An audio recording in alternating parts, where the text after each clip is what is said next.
That evening, I was standing at the stove when my daughter-in-law called. Her voice was clipped, hurried. "You don't need to bother coming to the lake house this summer." No explanation, no question. She just wrote me out of the very house I built with my own hands. I didn't argue. I didn't even call back. The next morning, I opened my laptop and started the process of selling it. I remember the moment vividly because nothing about it felt important until suddenly it was everything. I was at the stove slowly stirring a pot of lentil soup so it wouldn't stick when my phone buzzed on the counter behind me. I didn't rush. It was early evening in my quiet apartment in Lincoln Park, that peaceful hour I'd grown used to since retiring. I wiped my hands on a dish towel and hit speaker without even looking at the screen. My daughter-in-law's voice, Natalie, came through, instantly sounding like she was already at the end of whatever she had to say. "Lorraine, you don't need to come up to the lake house this summer. Brian and I think it's better if we just keep the house for our immediate family this year. We really need some time without guests." She didn't pause. There was no room for me to respond. No small talk before or after. Just a short, almost mechanical talk later, and the line went dead. I stood there for a long time, spoon still in hand. The pot kept bubbling, but I'd stopped stirring. For a second, I thought I'd misheard her. That house she was talking about wasn't just some place I visited. It wasn't a place where I borrowed time. I had built it. I paid for that lot on Lake Geneva, coordinated the entire construction, and made every single decision myself after my husband passed away. I turned off the burner and let the pot sit. I wasn't hungry anymore. My name is Lorraine Miller. I'm 68 years old. I worked as a nurse for 34 years, and I've lived alone since my husband died 5 years ago. I'm used to handling things as they come, even when they aren't what I expected. I didn't call Brian back that night. Not to fight, just to process. But the way Natalie said it was enough for me. It sounded so final. The next morning would bring clarity. The lake house was never just a piece of real estate to me. It was the result of decades of hard work and the dreams my husband Arthur and I had shared. He often talked about a place where the family could gather without needing a special occasion. When he got sick, those conversations stopped, but the plan stayed in my head. After he passed, I used the life insurance and my own savings to buy the land in Wisconsin. The deed is clear. Sole owner, Lorraine Miller. No additions. No shared claims. I'd paid every bill for the architect and the contractors out of my own account. Over the last few years, Brian and Natalie had started acting more and more like it was their own private getaway. They'd started moving the furniture around and shoving my things into the basement whenever they were there. I'd watched it happen, but said nothing, thinking it was just a sign that they felt at home. But Natalie's call last night shifted my perspective. If I'm being barred from my own property by being labeled a guest, then in their eyes, I've already become a stranger in my own home. They say blood is thicker than water, but property lines are often clearer than feelings. I sat at my kitchen table sipping my coffee. I'm not a woman of big words or dramatic scenes. When a line is crossed, I take action instead of begging for an invitation. I grabbed my laptop and opened my email. I searched for the contact info for Mr. Henderson, the realtor who had reached out last year asking if I'd ever consider selling. The market for lakefront property was booming. I typed a short message. "Dear Mr. Henderson, I've made a decision. The lake house is going on the market. Please prepare everything for a viewing as soon as possible." I hit send. It didn't feel like a betrayal. It felt like a necessary correction. The invisibility of my effort now had a price tag. 2 days later, I drove up to the lake. It was a crisp morning and the water was shimmering. I pulled into the driveway and immediately noticed the little changes Natalie had made. A new wreath on the door, different pillows on the porch. Everything looked like they'd already permanently moved in. I unlocked the door. It smelled like her perfume and that expensive coffee Brian loves. In the living room, the picture of Arthur was no longer on the wall. It was tucked in a hallway drawer. I took it out, dusted it off, and put it in my bag. Mr. Henderson arrived right on time. He was a practical man who didn't talk much, which suited me perfectly. "Excellent condition, Mrs. Miller," he said as he walked through the rooms. "We won't have any trouble finding a buyer within a few weeks. The demand for these secluded spots is huge." I just nodded. I led him into the kitchen and showed him the documents I'd prepared, the deed insurance records, tax assessments. Everything was airtight. I didn't need a lawyer to sell my own property. I was the only person whose signature mattered. While Henderson took photos, I sat on the deck. I thought about the summers I'd spent cooking for everyone here, while Natalie complained that the Wi-Fi was too slow, or that the kids were tracking too much sand into the house. I had carried the financial burden, the property taxes, the maintenance, the heating bills, and in return, I was being uninvited as a guest. I didn't feel anger, just a deep, cold resolve. "List it today," I told Henderson as he was leaving. "And I want a discreet sale. No signs in the yard. Anyone seriously interested will find it online." I didn't want Brian or Natalie finding out by accident before the ink was dry. I locked up the house, took my spare set of keys, and drove back to Chicago. The process had begun, and it was irreversible. The following week passed with a strange sort of quiet. Brian called once, but only to ask if I knew where the grill tongs were. He didn't mention Natalie's call once.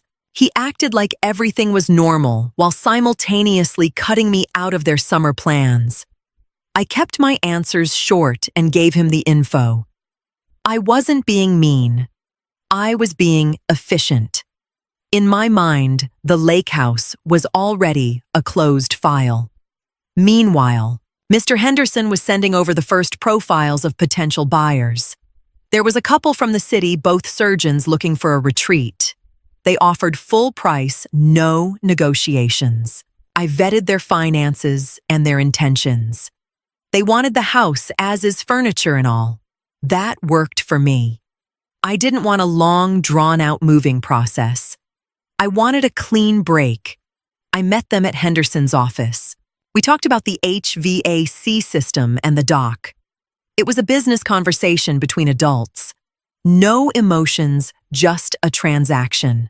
We agreed on June 24th as the closing date. That was right before the start of the summer break that Natalie had already planned me out of. In the meantime, I started looking at my monthly transfers to Brian. For 2 years, I'd been sending him $500 a month to help with his car payments. I'd done it gladly, thinking it would take some pressure off him. But now I saw it differently.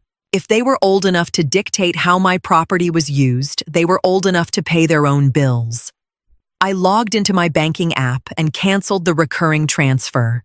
No explanation, no big announcement. The money stayed in my account starting now. I felt a sense of relief I hadn't expected. It was like I was reclaiming the space I'd so willingly given them bit by bit. That afternoon, I bought a new coat I'd been eyeing for a while. A little luxury for this new chapter. June 24th was getting closer, and I felt ready. It's amazing how much you can get done when you aren't constantly talking about your feelings. I spent the next few days getting my personal belongings out of the lake house, while Brian and Natalie were at work. I still had a key they'd forgotten to ask for. They hadn't even bothered to change the locks, probably assuming I'd just roll over and take it. I took the photo albums, my favorite quilt, and a few of Arthur's keepsakes. I left the rest.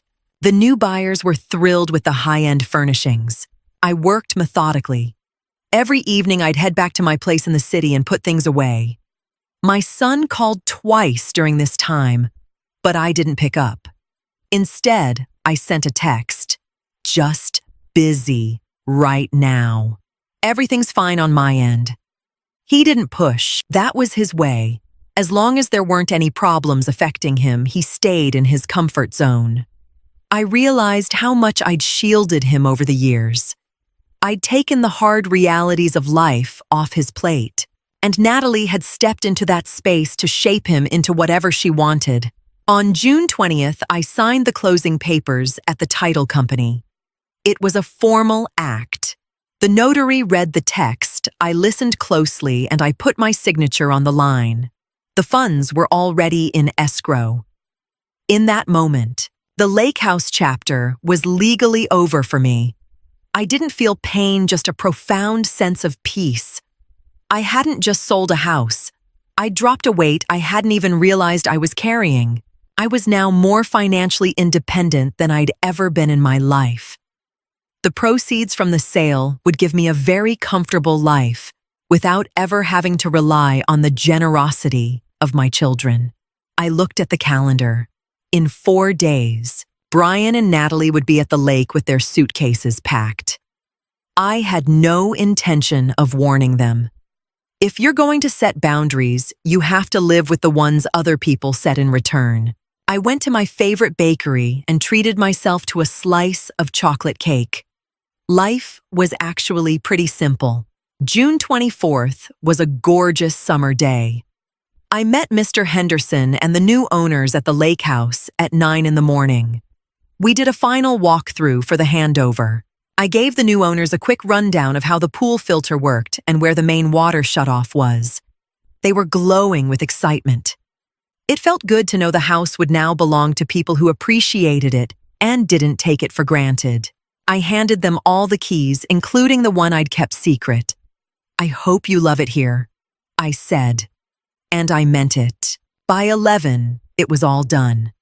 I got in my car and drove a little ways down the road, parking under a big old oak tree. I knew Brian and Natalie planned to arrive around noon. They'd announced in the family group chat, which I'd muted but hadn't left yet, that they were heading to their summer home. I waited. It didn't take long before Brian's silver SUV rounded the corner. I watched in my rearview mirror as they hopped out full of energy. Natalie had a big sun hat on and was lugging a cooler. Brian opened the trunk to start unloading the bags. They walked up to the front door. I watched Brian slide the key into the lock. He turned it, but nothing happened. He tried again, jiggling the handle. Natalie said something I couldn't hear, but her body language screamed impatience. They started knocking on the glass of the front door. At that moment, the new owner opened the door.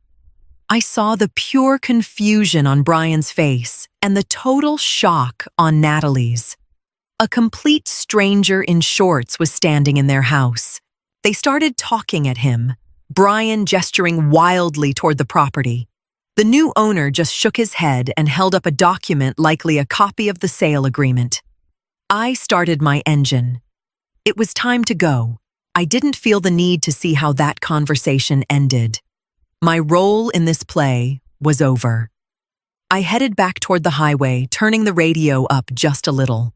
It took exactly 20 minutes for my phone to ring for the first time. I had it synced to the car's Bluetooth. Brian's name popped up on the display. I took a deep breath and answered. "Hey, Brian," I said calmly. His voice was borderline hysterical. "Mom, what is going on?"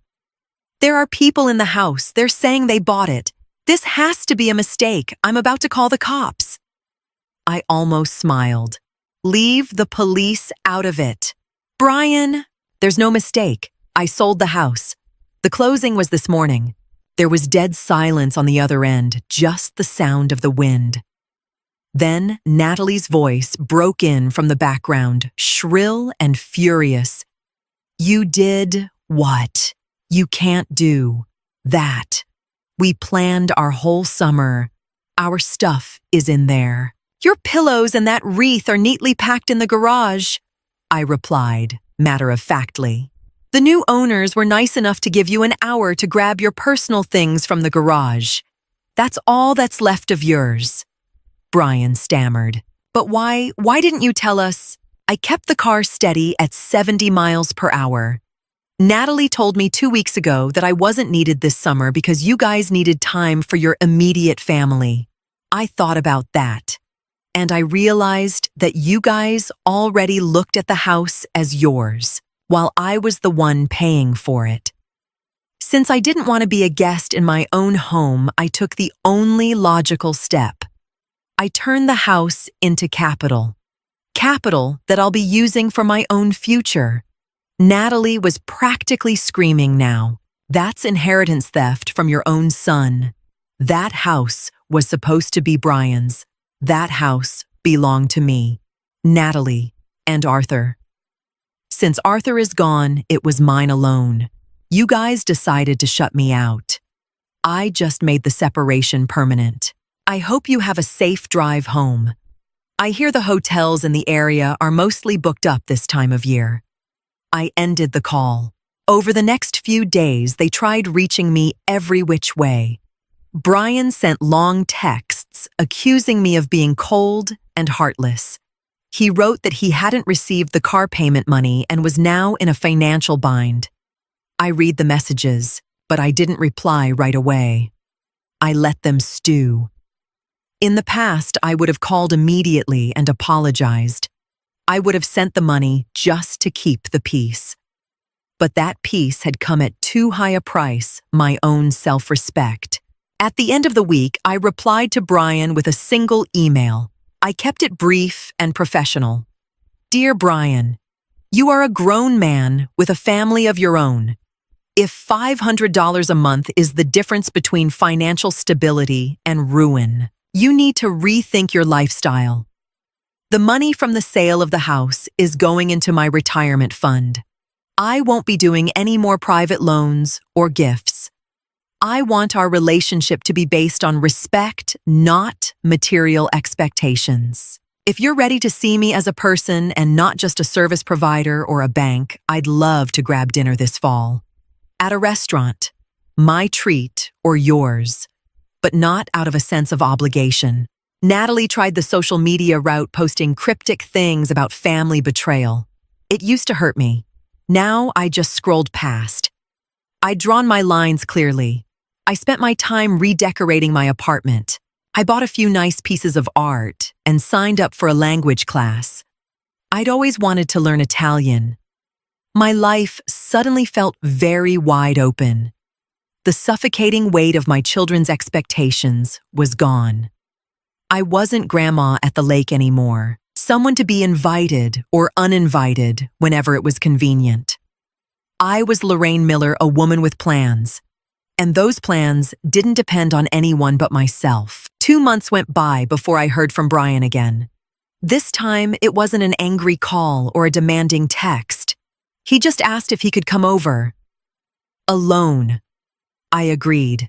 We met at a little park near my place. He looked tired. Natalie wasn't with him. We sat on a bench and watched the ducks. For a while, we didn't say anything. It was the kind of silence I used to share with Arthur. Natalie is still mad, he said eventually. She says you stole our future. I looked at him calm and without judgment. And what do you say, Brian? He hesitated. I think I only just realized that you really did build that house all on your own. I'd always seen it as my inheritance even before you were gone. That was wrong. He looked down at his hands. We got so used to your money and your house that we forgot you were actually there. That call from Natalie. I should have stopped her. I placed a hand briefly on his shoulder. I forgive you, Brian. But I'm not changing my mind.